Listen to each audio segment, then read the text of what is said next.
Bonjour à tous, bienvenue sur AtoRide.com. On est avec Christopher Tack qui va nous parler de la slash du coup. Oui, la slash. L'aile de vague. L'aile de vague, strapless freestyle de Nash. On va dire que ça a le DNA de la pivot. Ouais. Mais c'est un kite qui est plus doux.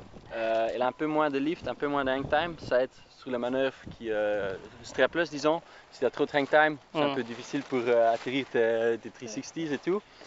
Elle est plus directe en deep power et elle a un peu un meilleur drift down the line.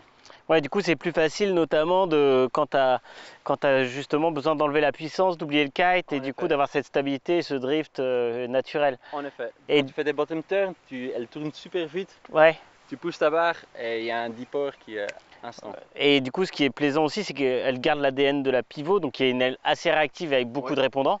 Et du coup c'est vrai que tu te sens toujours bien avec quoi. Tu sais toujours où le... Tu sais toujours où l'elle est, tu as un bon feeling de où ton kite est. Même quand tu vas downwind et que tu as peut-être un peu de slack, le kite ne va pas tout de suite tomber, elle vole bien avec toi. Elle t'accompagne quoi. Elle t'accompagne, en effet. Et du coup après, toi tu l'utilises un peu en surf, cette aile-là, c'est quelque chose que tu aimes bien? Oui, en effet. En effet, j'aime bien. Ouais, c'est ici la 8 mètres, la 8 et la 6, c'est super. Le 10 mètres aussi quoi.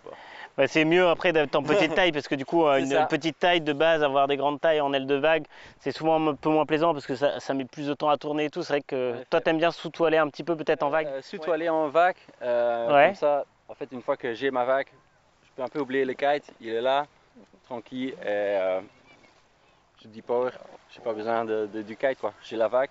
Et alors tu fais du surf.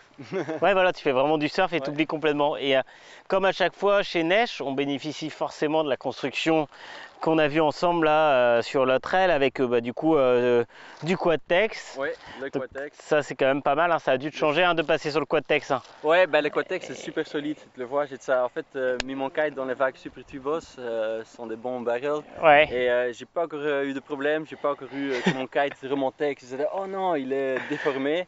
Donc la construction durable, c'est très important dans les vagues. Ouais, et du coup, c'est vrai qu'on retrouve tous les renforts sur le bord d'attaque et aussi du coup la construction qu'on évoque là, du coup avec l'Insignia maintenant qui va faire une couche entre le Dacron et le Spi, du coup pour toujours avoir un peu plus de durabilité.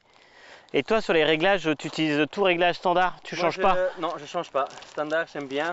Ça va être bien du coup d'être comme ça, de prendre un kite d'usine et qui est parfait dès le début. C'est ça, moi je gonfle mon kite, j'attache mes lignes et j'y vais. Voilà, et du coup là c'est vrai que tu aimes bien le fait d'avoir qu'une seule poulie, d'avoir ce répondant, c'est vraiment un plus que tu trouves au niveau des ailes. Oui, en effet, c'est plus direct. Et venant du Sea Shape.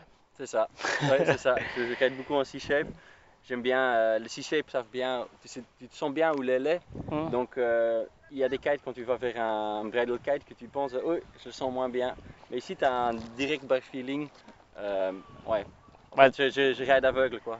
Ouais, d'accord. Après, c'est la particularité des ailes neige qui ont toujours été quand même avec beaucoup de répondants et qui sont très plaisantes. Et c'est bien que tu découvres des kites aussi bien.